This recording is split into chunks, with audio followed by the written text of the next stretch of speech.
to see you again on this beautiful day. And this time with a quote by Burbea, where he says, I realize that how things appear always depends on how I look.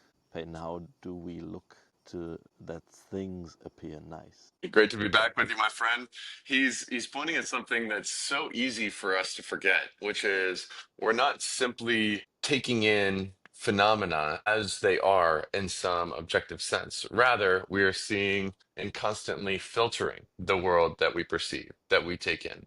Filtering through what we are primed to see, filtered through the ways that we talk to ourselves about certain things, filtered through our mindsets and our mental patterns of how we receive things that come up in the world. And it's way more powerful than I often remember or often realize that if I'm primed to see the good in the world, if I'm primed to see the good in other humans, if I'm primed to see the beauty in my environment, even the beauty in the mundane, even the beauty in this regular concrete gray street that I'm walking down in a liminal moment on a Tuesday when I'm in between this and that. I can receive those inputs, I can receive that experience in a completely different way if my mindset is primed to look for the beauty, to look for what is intrinsically already completely enough, where there's nothing lacking in this moment, versus if I'm constantly judging what's in front of me, if I'm constantly looking for the negative, if I'm primed toward what is negative. And so I believe that a huge piece of this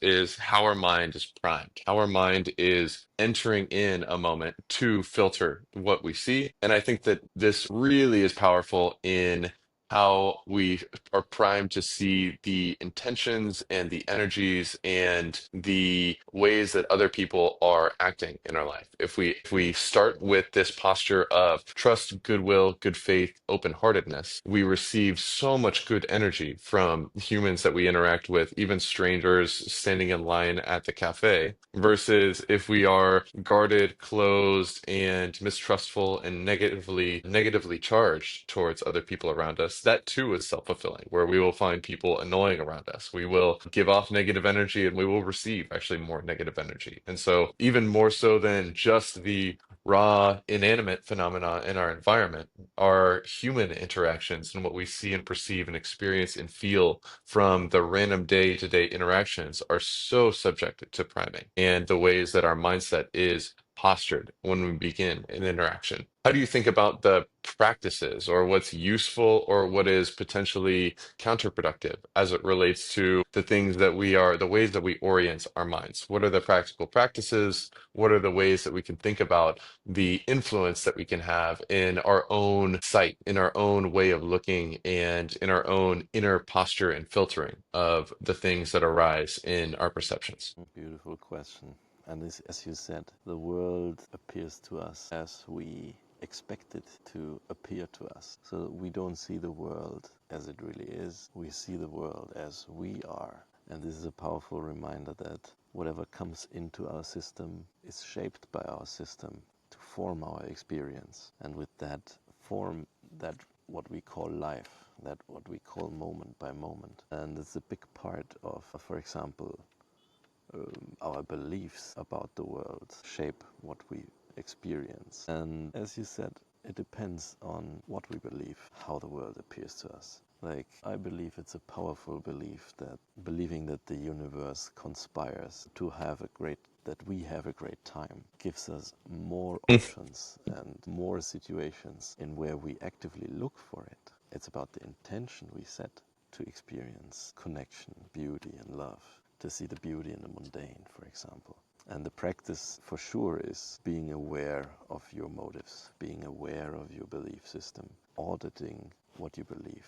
Do you go to a place expecting that this party will be shit? Or do you go into a place full of curiosity? What might be waiting there for you, which is part of the conspiracy of the universe to make a great life happen for you? So this is two kinds of different ways to approach things. The one is with curiosity, open-minded and open-heartedness. And the other way is with kind of a reservedness, with anxiety maybe. So auditing yourself, what you believe, is the first step. This requires awareness. Awareness of what kind of repetitive thoughts come into your brain, what kind of what beliefs you have about maybe interactions. And when you make it transparent what happens, this goes back into the loop we talk about all the time. First, we need to make it transparent to gain insights into it. And with the insights, we can compare it to what we actually want, what our thick desires are. And with that, we can adapt our belief system slightly, bit by bit, in a way. So it's about first being aware of what you experience, and then have the insights of why you possibly experience that, and then adapt your thinking habits maybe through setting an intention to experience something a little bit differently.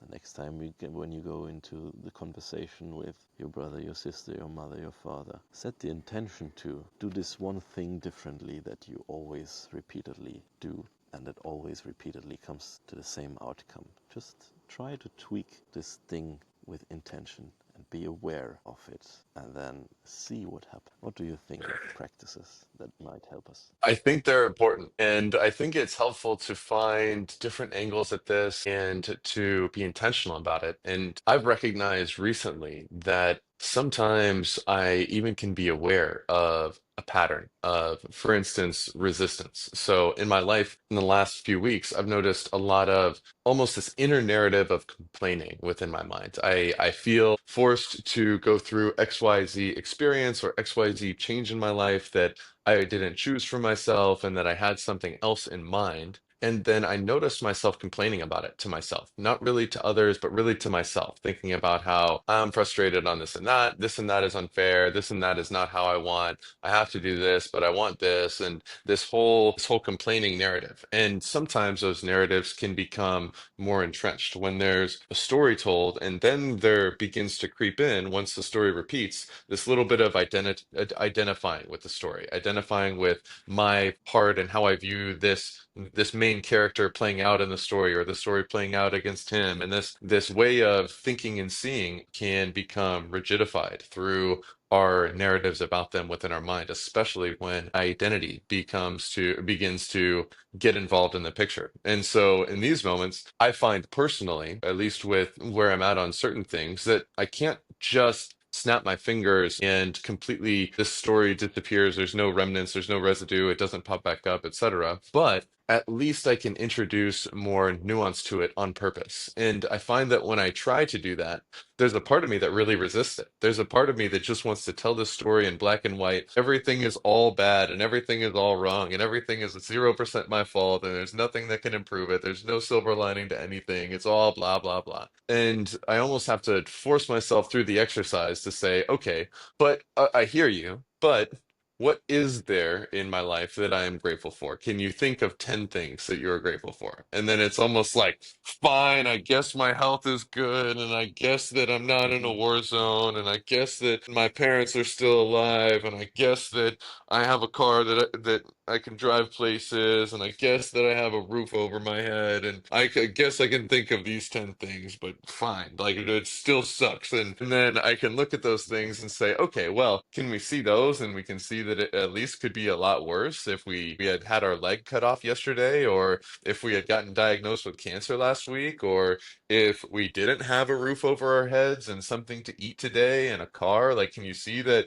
Like, it definitely could. There's some things that are good and there's some things that are bad about the situation. And there's kind of two sides. Like, yeah, I guess there's some good and some things could be worse. And then, okay, okay. Well, can we think about one thing that we're grateful for or looking forward to about the rest of today that's not completely ruined by our story of what we're complaining about? And like, yeah, I guess I'm looking forward to, I don't know, going on a walk or a hike later. And then it's almost like working with treating ourselves like we have a little child in the brain, and that's kind of Hmm. trying to throw a little tantrum and just kind of gently coaxing in new ways of looking at it, new ways of opening up bit by bit. We can't necessarily fight it and just dominate it and force it to not complain or whatever. At least I don't think that that's a good tactic. It doesn't seem to be sustainable, but we can at least gently coax it into a more nuanced way of looking at things. And I think that personally speaking, journaling is a really effective method for this because I can write out the full tirade of this part, this full emotional, just like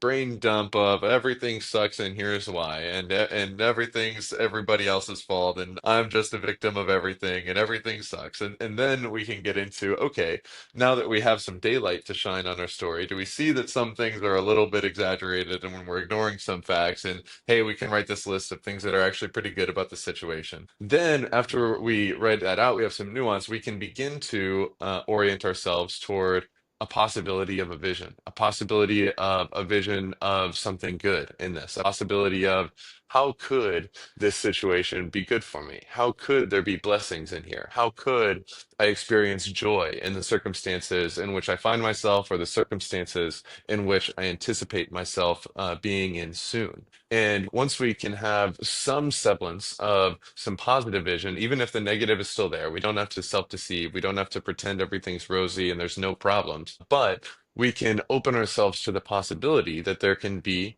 and in fact, the reality that there can be both some good and some bad in every situation we are in. And if we can orient ourselves to the good and open ourselves to the possibility of, oh yeah, there can be some good in this. I could have this thing in my life. I could intentionally put myself around these types of people. I could enjoy this type of an environment. I could have this sort of a habit. My energy can feel this way from this thing. Once we open ourselves to the good, then we can start to, once again, change the way we look. Rather than looking and fixating only on the things we don't want, which is something that we're very tempted to do, but it's not really helpful for us. Like fixating on stuff that we don't like all the time, only, and not letting ourselves look at the good. Just be like, no, I don't even want to look at that. I just want to focus on the bad. We will have more negativity in our mind. We will see more bad. And in fact, I believe we will manifest more negative energy in our life by fixating on only the stuff we don't like and want to push away. It's kind of like try not to think of a white elephant. Try really hard right now not to think of a white elephant, and you have a white elephant pop in your brain. This is the nature of resistance. And in some ways, when we resist something, we constantly are pushing against it. We almost keep it stuck in place within our mind and within our mental world. And then we will look, and the way we look will be fixated on the negative. But to open ourselves, to have a vision, to see that there's the good and the bad, and open ourselves to, we don't have to deny the bad and say that nothing is frustrating about this or that, or there's no problems, but at least we can open ourselves to the good and begin to see the good too. And this opening, rather than being completely closed off and in defensive, everything sucks and I'm a victim of all of reality mode, now we can open ourselves a little bit to see that, yeah, there's some challenges here. Maybe they're meant to teach me something. Maybe they're meant to grow me. Maybe they'll be actually what's meant for me in the long run, but I just can't see that now, which is obviously true for a lot of things in the past that I didn't like. And there's all this potential for good. I can see this good energy coming from this source in my life. I can do this thing that is within my control. I might have the agency to do this thing to bring myself good energy and good flow and a good vitality in these circumstances. There might be these people that I look forward to spending time with in this circumstance. And this can help us to have a vision of the positive, that we can begin to look in a way that includes the positive. Even if it does still include the negative, at least we can open ourselves to both sides. And then once we see this vision that includes the positive, we can begin to manifest some of these positive aspects. We can begin to notice when opportunities arise that bring in some of these positive sources of energy, some of these positive aspects of the situation that we are tempted to only complain about. And we can tap into a possibility of abundance arising, a possibility of positivity arising, a possibility of love arising, a possibility of connection arising. And then we actually can allow all of the bad still, but yet also all of the good to emerge within our lives. And we can receive and move with both of these because we're not so fixated on trying to block and force and keep away that things can pass through from over here, things can pass through from over here, and we can open ourselves to receiving the good and the bad in our lives and have this more bendy direction where we can appreciate and enjoy the things that are given to us to appreciate and enjoy regardless of the circumstances we're in. How do you think about this manifestation and maybe this tricky, sticky complaining mode? How can we open ourselves up when we find ourselves in that place throughout our lives? Beautiful. And I think what you describe, we can describe as adding perspective. Opening Mm, ourselves up means adding perspective through the challenge or the puzzle we face. And what I mean by that is maybe when you are narrow minded, you fixate on a problem, and for you it's a problem, and then you only focus on that and you try to not think of this white elephant which is right in front of you, and you just resist it. And what you resist will tend to persist, and with that, tends to suck you deeper into the mud. But adding perspective means zooming out, putting it into relation, putting the problem into a whole bigger picture, just taking a step back. For example, now I was fixated on my flight details because I did not have any additional luggage booked. So I was fixated and my mind was roaming around that. But what did I do? Took a step back and said, okay, even if I would lose all my connections, I would get stuck in this place, even if I would lose now this booking, I would still have the ability to figure it out. So it's not a life or death situation. So I put the perspective in terms of, okay, what about this? This is not a big deal. It hurts a little bit, but it's not the big deal I am making it. So I might as well just step through it and realize that I can do something about it and try to do it to the best of my abilities, but don't do it out of like a place of suffering. I don't want to suffer anymore, and that's why I zoomed out. The next step I took was, okay, I asked myself, okay, what is a high agency move I could do? What if my evil twin would have next the agency that I would have and would be in a similar situation? Probably he would ride there with a scooter and sort it out in person at the counter. So just rode there and asked there. At first it was like very expensive to add luggage there, and then in the end it turned out that there already was luggage, so there was everything there needed to be. There was everything I wanted there to be, but I was like in this state of agony first without anything giving me the reason. So adding perspective and zooming out was the thing to do. What I wanted to share at the end is it's all about perspective. You can use perspective as a tool to zoom out, even zooming out in a very big manner. Looking at the stars and realizing how big they are, how small you are, gives you the perspective of actually it's not really important what I am doing in my life. It's not really important what I decide to do next. It's not really important whether I lose my flight connection or not, because in 10 years I will never remember this moment. But if I make it a beautiful story, but if I choose to deal with this moment to the best of my ability and still treat other people very kindly, then it was worth it having this experience. Even if I lose everything, I still can be satisfied with what I have. If it's enough food, if it's a shelter, if it's some clothes on my back, and then everything will be fine. So giving yourself perspective gives yourself the permission of doing what you want to do in terms of, now, if that's not important, then you might just as well do what you would love to do and do that in a way that suits who you are in a unique way. And it's So so this helpful to be reminded of this possibility for agency in how we live our lives, this possibility for agency in the emotions we experience. And it's so easy to get caught in these cycles that are actually addictive, cycles of perceiving the negative, cycles in complaining about the negative, cycles in blaming and anger. They really entrench us, and there's a part of us that really doesn't want to let go to seeing only the negative, that doesn't want to soften and open ourselves up to the possibility of any silver lining, of any positive within this situation, or any positive potential from this situation. We should watch, however, that that which we frequently ponder upon becomes the inclination of our mind. If we're constantly fixating upon the negative, we will be more addicted to this pattern, and we can realize that the fruits of fixating on the negative are not actually positive. The fruits of fixating on the negative cause us to see the world in a different way that makes existence less enjoyable and makes us less open to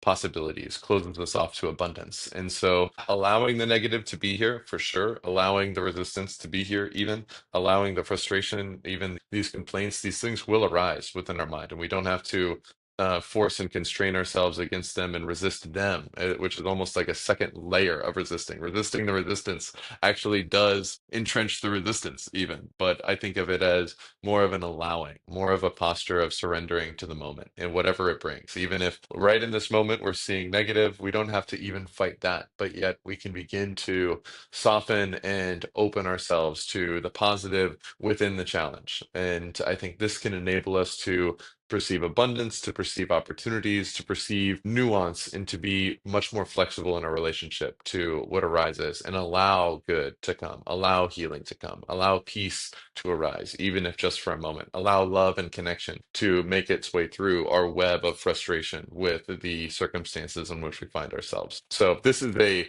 really timely, helpful intention for me this week, actually. I've noticed, like, I think recently I've shared a few times that I've noticed myself get at least some days very out of balance on some of these things. And it's really important for me to reclaim the agency over my own perceptions, over the way that my mind filters and shapes what arises within my reality. And being aware of that, reclaiming that agency is a core part of my intentions this week. Let's get after it, my friend. Great talking to you as always. Enjoy that retreat and see you on the next one.